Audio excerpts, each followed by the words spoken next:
রাত 3টার সময় পাশের বাড়ির লোকের চেঁচামেচিতে আমরা উঠে দেখলাম আমাদের বাড়ির পিছনের ঘরটাতে আগুন লেগে গেছে। আগুনটা কীভাবে লাগছে এটা খুব সম্ভবত কারেন্টের লাইনের শর্ট সার্কিট থেকে হয়তো হইতে পারে। এছাড়া তো আর কিছু। কটার সময় রাত্র 3টা। এটা কি মানে ভাড়াটিয়া থাকতো?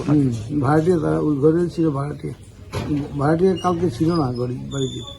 কটা ঘর করছে? কিন্তু দুইটা ঘর, কিচেন সহ 2টা ঘর। ক্ষয়ক্ষতির পরিমাণ কেমন হবে আনুমানিক?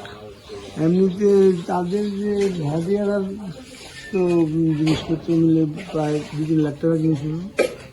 আর ঘরটার যা একটা বাইক ড্যামেজ দিচ্ছে, সব মিলে আজকে প্রায় 10-12 লাখ টাকা। কি নাম আপনার? আপনার নাম? উৎপল কান্তি রায়।